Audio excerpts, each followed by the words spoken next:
ഗുണ്ടാ നേതാവ് ഓംപ്രകാശ് പ്രതിയായ ലഹരി കേസിൽ കൊക്കെയിൻ സാന്നിധ്യം സ്ഥിരീകരിച്ച് ഫോറൻസിക് പരിശോധനാ റിപ്പോർട്ട്. ഓംപ്രകാശ് താമസിച്ചിരുന്ന ഹോട്ടൽ മുറിയിലാണ് കൊക്കെയിന്റെ സാന്നിധ്യം സ്ഥിരീകരിച്ചത്. റിപ്പോർട്ടിന്റെ അടിസ്ഥാനത്തിൽ ഓംപ്രകാശിന്റെ ജാമ്യം റദ്ദാക്കാൻ പോലീസ് കോടതിയിൽ അപേക്ഷ നൽകും. കൊച്ചിയിൽ നിന്ന് ഡാനി ഇപ്പോൾ ചേരുന്നു വിശദാംശങ്ങളുമായി. ഡാനി, ഇത് ലഹരി പാർട്ടി അവിടെ നടന്നു എന്ന സൂചനകൾ പോലീസിന് ലഭിച്ചിരുന്നു.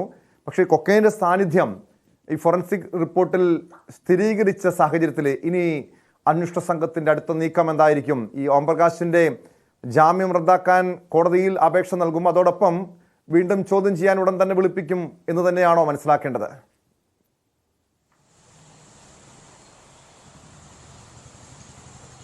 ടോം, വീണ്ടും ചോദ്യം ചെയ്യാൻ വിളിപ്പിക്കും, അതിൽ സംശയമൊന്നുമില്ല. ഇനി കൂടുതൽ പേരെ ഇതിലേക്ക് ഈ പ്രതിപ്പട്ടികയിലേക്ക് വരുമോ എന്നതടക്കമുള്ള കാര്യങ്ങളാണ് ഇനി അറിയേണ്ടത്. കാരണം ഏതാണ്ട് 20-ലധികം പേര് അവിടേക്ക് എത്തിയിട്ടുണ്ട് എന്നാണ് പ്രാഥമികമായി പോലീസിന് ലഭിക്കുന്ന വിവരം, അന്വേഷണ സംഘത്തിന് ലഭിക്കുന്ന വിവരം. കാരണം അതെല്ലാം CCTV നോക്കി അത് പരിശോധിച്ച് ഉറപ്പിച്ചിട്ടുണ്ട്. ഇവരെല്ലാം തന്നെ കൃത്യമായ വിവരങ്ങളിലേക്ക് എത്തിയിട്ടുണ്ട്. പക്ഷേ അപ്പോഴെല്ലാം തന്നെ ഇവർ പറഞ്ഞിരുന്നത് അതൊരു ലഹരി പാർട്ടി അവിടെ നടന്നിട്ടില്ല എന്നതടക്കമുള്ള കാര്യങ്ങളാണ് ഇവർ പറഞ്ഞിരിക്കുന്നത്. തങ്ങൾ പോയതൊരു ലഹരി പാർട്ടിക്കല്ല എന്ന് പറഞ്ഞിരുന്നു.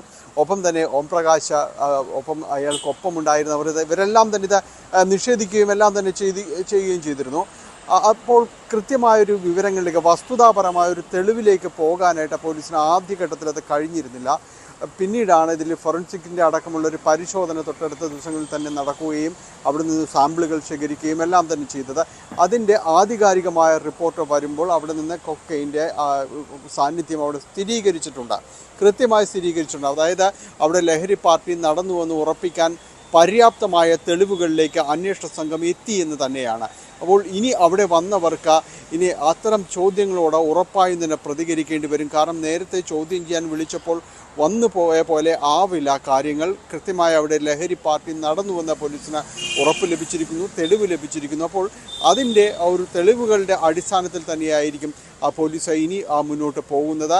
കൂടുതൽ പേരെ ചോദ്യം ചെയ്യുന്നതിന് വേണ്ടി ഇവിടേക്ക് വിളിപ്പിക്കും. കൂടുതൽ പേരെ പ്രതി ചേർക്കാനുള്ള സാധ്യതകളും വളരെ സജീവമായിട്ട് തന്നെ നിലനിൽക്കുന്നുണ്ട്. അതുകൊണ്ട് ഈ കേസിൽ ഒരു തുടരന്വേഷണത്തിൻ്റെ കാര്യത്തിലേക്കാണ്. തുടരന്വേഷണം ഈ ഫോറൻസിക് റിപ്പോർട്ട് കിട്ടിയതിൻ്റെ വെളിച്ചത്തിൽ അന്വേഷണം മുന്നോട്ട് കൊണ്ടുപോകുന്നു. അതിൽ ഏറ്റവും പ്രധാനമെന്നത് ഇവർക്ക് ലഭിച്ചിരിക്കുന്ന ജാമ്യം അത് റദ്ദ് ചെയ്യുന്നതിന് വേണ്ടി അന്വേഷണ സംഘം കോടതിയെ സമീപിക്കുമെന്നതാണ്. ഈ ഫോറൻസിക് റിപ്പോർട്ട് അടക്കം സമർപ്പിച്ചുകൊണ്ട് തന്നെയായിരിക്കും അന്വേഷണ സംഘം മുന്നോട്ട് പോകുക. കോടതിയിൽ ഈ റിപ്പോർട്ട് അടക്കം നൽകും. ഇത്തരം ഗുരുതരമായ രീതിയിലുള്ള കാര്യങ്ങളാണ് അവിടെ നടന്നിട്ടുള്ളത്. ലഹരി പാർട്ടി തന്നെ നടത്തുകയായിരുന്നു. അതിൽ എത്രത്തോളം ഇവരെ ഒരു ക്രിമിനൽ പശ്ചാത്തലവും കാര്യങ്ങളും എല്ലാം തന്നെ ഇത് എല്ലാവർക്കും ബോധ്യപ്പെടുന്ന ഒരു കാര്യമാണ്. അത്തരം കാര്യങ്ങളിൽ എല്ലാവർക്കും ഒരു സ്ഥിരീകരണമുണ്ട്. അപ്പോൾ ഇവർ കഴിഞ്ഞ കുറേ നാളുകളായി ഇത്തരം നഗരങ്ങൾ കേന്ദ്രീകരിച്ചുകൊണ്ട് ഈ രീതിയിൽ ആഡംബര ഹോട്ടലുകളും അതോടൊപ്പം തന്നെ വലിയ സൗകര്യമുള്ള ഫ്ലാറ്റുകളും തന്നെയും വാടകയ്ക്ക് എടുത്തുകൊണ്ട് ഈ രീതിയിൽ മുന്നോട്ട് പോകുന്നുണ്ട്. അങ്ങനെ 20 പേരും 15 പേരും എല്ലാം അടങ്ങുന്ന ചെറു പാർട്ടികൾ ഇവർ സംഘടിപ്പിക്കുന്നുണ്ട്. അത് വളരെ വീര്യം കൂടിയ ലഹരി മരുന്നുകൾ ഇവിടേക്ക് എത്തിക്കുന്നുണ്ട് എന്നതെല്ലാം ഒരു വിവരങ്ങൾ പോലീസ് അടക്കം ശേഖരിച്ചിട്ടുണ്ട്. പക്ഷേ അതിലേക്ക് എങ്ങും എത്തിച്ചെല്ലാനുള്ളൊരു തെളിവുകളിലേക്കൊന്നും പോലീസിന് ലഭിച്ചിട്ടുണ്ടായിരുന്നില്ല. ഒരുപക്ഷെ ഈ കേസായിരിക്കാം ഇതിൽ വളരെ വില കൂടിയ രീതിയിലുള്ള തെളിവായി മാറുന്നത് എന്നതാണ്. അതിൽ ഇവരെ സംബന്ധിച്ചിടത്തോളം ഈ കേസ് നിർണായകം തന്നെയായിരിക്കും. കൂടുതൽ ചോദ്യം ചെയ്യലുണ്ടാവും. നേരത്തെ നടത്തിയ തീർച്ചയായും നിർണായകമായിട്ടുള്ള വിവരങ്ങളാണ് പോലീസിനെ സംബന്ധിച്ചിപ്പോൾ ലഭ്യമായിരിക്കുന്നത്. പക്ഷേ ഈ കേസിൽ നടൻ ശ്രീനാഥ് ഭാസിയുടെയൊക്കെ പങ്ക് കൂടി പരിശോധിക്കണം എന്നൊരു കാര്യത്തിലേക്ക് കൂടി പോലീസ് കടക്കുമോ? കാരണം അവർക്ക് ഈ കേസിൽ പ്രയാഗ മാർട്ടിനും ശ്രീനാഥ് ഭാസിക്കൊന്നും പങ്കില്ല എന്ന് പോലീസ് നേരത്തെ പറഞ്ഞിരുന്നു. പക്ഷേ ഇവിടെ ഈ കൊക്കെയിൻ്റെ സാന്നിധ്യം സ്ഥിരീകരിച്ച സ്ഥിതിക്ക് അന്നവിടെ ആ ഫ്ലാറ്റിലെത്തിയവരുടെ, ഹോട്ടൽ മുറിയിലെത്തിയ ഓംപ്രകാശിനെ കാണാൻ എത്തിയവരുടെ വിവരങ്ങളും എന്തിനു വേണ്ടി അവിടെ എത്തി, ഈ കൊക്കെയിൻ ഈ ലഹരി ഉപയോഗം ഉണ്ടായിട്ടുണ്ടോ തുടങ്ങിയ കാര്യങ്ങൾ വീണ്ടും ഒരു ഊർജിതമായ അന്വേഷണം ആവശ്യമല്ലേ?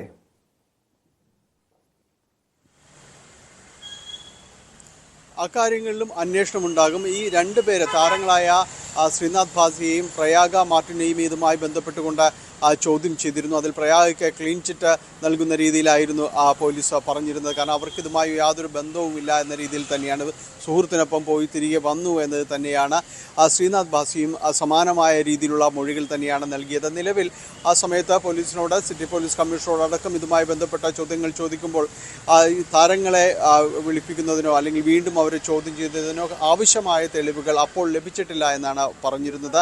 ഇനി ഇപ്പോൾ ആ കേസിൻ്റെ ഒരു സ്വഭാവം തന്നെ മാറുകയാണ്. കാരണം കൊക്കൈൻ അടക്കമുള്ള കാര്യങ്ങൾ, അതിൻ്റെ ഒരു സാന്നിധ്യം എല്ലാം തന്നെ സ്ഥിരീകരിച്ച ഒരവസ്ഥയുണ്ട്. അപ്പോൾ ഒരുപക്ഷെ അവരെ കൂടി ഈ കേസിൻ്റെ ഭാഗമായിട്ട് ചോദ്യം ചെയ്യാൻ വിളിപ്പിക്കാം. ശ്രീനാഥ് ഭാസിയെ ചോദ്യം ചെയ്യാനായിട്ട് വിളിപ്പിക്കാനുള്ള സാധ്യതകളെല്ലാം ഉണ്ട്. പ്രത്യേകിച്ച് ഇവരുമായിട്ട്, ശ്രീനാഥ് ഭാസിയുടെ ഒരു സുഹൃത്ത് ഇവരുമായി സാമ്പത്തിക ഇടപാടുകളെല്ലാം നടത്തുന്ന അയാളുമായിട്ട് ശ്രീനാഥ് ഭാസിക്കും സാമ്പത്തികമായ ഇടപാടുകൾ നടന്നിട്ടുണ്ട്. അത്തരം കാര്യങ്ങളെല്ലാം തന്നെ പോലീസ് പരിശോധിച്ചിട്ടുണ്ട്. അത് ഈ കേസിൻ്റെ ഭാഗമല്ല എങ്കിൽ കൂടിയും അന്ന് പോലീസ് ഇത്തരം കാര്യങ്ങൾ കൂടി പരിശോധിച്ചിട്ടുണ്ട്. അപ്പോൾ പുതിയ ഈ തെളിവുകളുടെ ഒരു സാഹചര്യത്തിൽ ഇത്തരം കാര്യങ്ങളിൽ ഒന്നുകൂടി ചോദ്യം ചെയ്യലടക്കമുള്ള കാര്യങ്ങൾ ഉണ്ടായേക്കാം എന്ന് തന്നെയാണ് കരുതുന്നത്. ഒരു പക്ഷേ ശ്രീനാഥ് ഭാസിയെയും ഈ പുതിയ സാഹചര്യത്തിൽ ചോദ്യം ചെയ്യാനുള്ള ഒരു സാധ്യത വളരെ കൂടുതലാണ്.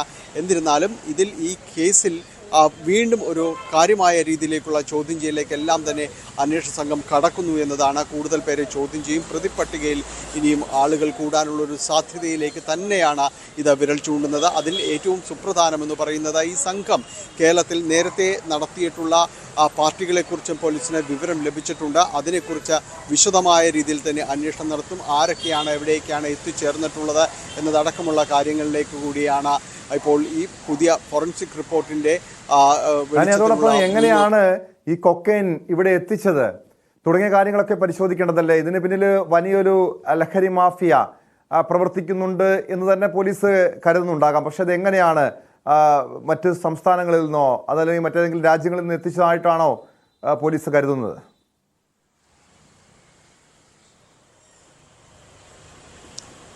പോലീസ് ഈ ഘട്ടത്തിൽ കൊക്കൈൻ ഇവിടേക്ക് എത്തി, എങ്ങനെയാണ് ലഹരി വസ്തുക്കൾ ഇവിടേക്ക് എത്തിയത് എന്നത് സംബന്ധിച്ച് ഇവരാരിൽ നിന്നാണ് ഇത് കൊണ്ടുവന്നത്, അത്തരം കാര്യങ്ങളിലേക്ക് പോലീസ്, അതിൻ്റെ ഒരു വിശദാംശങ്ങളിലേക്ക് പോലീസ് കടന്നിട്ടില്ല. പക്ഷേ ഇത് സംബന്ധിച്ചുള്ള വിപുലമായ രീതിയിൽ തന്നെയുള്ള ഒരു അന്വേഷണത്തിലേക്ക് കൃത്യമായും കാര്യങ്ങൾ പോയിട്ടുണ്ട്. അതിൻ്റെ കൂടുതൽ വിശദാംശങ്ങളിലേക്ക് അന്വേഷണ സംഘം വരികയും ചെയ്യും.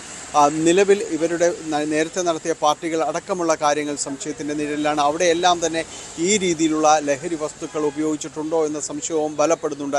എന്തായാലും ഇവർക്ക് മറ്റ് ലഹരി സംഘങ്ങളുമായിട്ട് തന്നെ കൃത്യമായ രീതിയിലുള്ള ഇടപെടലുകളുണ്ട്. അവരിൽ നിന്ന് എങ്ങനെയാണ് ഇവിടേക്ക് എത്തിച്ചത് എന്നതടക്കമുള്ള കാര്യങ്ങളിലുള്ള അന്വേഷണവും വിശദമായിട്ട് തന്നെ നടക്കുകയും ചെയ്യുന്നുണ്ട്. ഇതിൽ ഏറ്റവും പ്രധാനമെന്ന് പറയുന്നത് ടോം സൂചിപ്പിച്ചതുപോലെ എത്ര അളവ് ലഹരി മരുന്ന് എന്നെല്ലാം കാര്യത്തിൽ വിശദാംശങ്ങളിലേക്ക് വേണ്ടി വരും. കാരണം അവിടെ നിന്ന് അങ്ങനെ കാര്യമാത്രമായ രീതിയിലേക്ക് തെളിവുകളിലേക്ക്, കാരണം ഇത് കൈവശം വെക്കുന്നതിൻ്റെ ഒരു അളവ് ശേഖരണത്തിലേക്ക് അത് എത്രയെന്ന് വലിയ രീതിയിൽ അവിടെ നിന്ന് കണ്ടെടുക്കാൻ കഴിഞ്ഞിട്ടില്ല. പക്ഷേ അവർ സാന്നിധ്യം സ്ഥിരീകരിക്കാൻ കഴിഞ്ഞിട്ടുണ്ട്. അപ്പോൾ എത്രത്തോളം ലഹരി മരുന്നുകൾ ഇവിടെ ഉണ്ടായിരുന്നു, അതിൽ എങ്ങനെയായിരുന്നു അതിൻ്റെ ഒരു വിപണനവും അവിടെ എങ്ങനെയായിരുന്നു അത് ഉപയോഗപ്പെടുത്തിയത് എന്നതടക്കമുള്ള കാര്യങ്ങളെല്ലാം തന്നെ ഈ അന്വേഷണത്തിൻ്റെ റഡാറിലേക്ക് വരികയും ചെയ്യും. അപ്പോൾ ഇത്തരം ഹോട്ടലുകളും ഇതിൻ്റെ ഒരു നടത്തിപ്പ് രീതികൾ ഇവർക്ക് എങ്ങനെ ഇതിനു വേണ്ടിയുള്ളൊരു സൗകര്യം ചെയ്തു കൊടുത്തു, അത്തരം കാര്യങ്ങളിലെല്ലാം തന്നെ അന്വേഷണം വരും. കാരണം ഇവർ ഒരു 4 മുറികളോളം ബുക്ക് ചെയ്തുകൊണ്ട് അതിഥികൾക്കെല്ലാം വേണ്ടി ബുക്ക് ചെയ്തിരുന്നു എന്നതെല്ലാം തന്നെ പറയുന്നുണ്ട്. അപ്പോൾ ഇവരുടെ പ്രവർത്തന ശൈലി എങ്ങനെയാണ്, മറ്റിടങ്ങളിലും എല്ലാം തന്നെ പ്രവർത്തിച്ചിരുന്നു. ഒപ്പം തന്നെ വലിയ 5 നക്ഷത്ര സൗകര്യങ്ങളുള്ള ഫ്ലാറ്റുകളെല്ലാം തന്നെ കൊച്ചിയും തിരുവനന്തപുരവും കേന്ദ്രീകരിച്ചുകൊണ്ട് അവിടങ്ങളിലെല്ലാം ഈ രീതിയിലുള്ള പാർട്ടികൾ നടത്തിയതായിട്ട് പറയുന്നുണ്ട്. അത്തരം ഫ്ലാറ്റുകൾ വാടകയ്ക്കെടുത്താണ് ഈ സംഘം അവിടേക്ക് ഇത്തരം പാർട്ടികൾക്ക് വേണ്ടി ഉപയോഗപ്പെടുത്തുന്നത് എന്നെല്ലാം പറയുന്നു. അപ്പോൾ അതെല്ലാം ഏതാണ് എന്നതിനെക്കുറിച്ച് പ്രാഥമികമായ ഒരു വിവരശേഖരണം അന്വേഷണ സംഘം നടത്തിയിട്ടുണ്ട്. അപ്പോൾ കൂടുതൽ കാര്യങ്ങളിലേക്ക്, കൂടുതൽ ചോദ്യം ചെയ്യലുകളിലേക്ക് കൊച്ചിയിൽ നടന്ന ഇപ്പോൾ ലഹരി പാർട്ടി എന്ന് സ്ഥിരീകരിച്ച സാഹചര്യത്തിലുണ്ടാകും. ടോം. യെസ്, വ്യക്തമാണ്. കൊച്ചിയിൽ നിന്ന് ഡാനി പോളാണ് വിവരങ്ങൾ നൽകിയത്. ഗുണ്ടാ നേതാവ് ഓം പ്രകാശ് പ്രതിയായ ലഹരി കേസിലാണ് കൊക്കൈൻ്റെ സാന്നിധ്യം സ്ഥിരീകരിച്ചിരിക്കുന്നത്. ആലപ്പുഴ പുതുപ്പള്ളി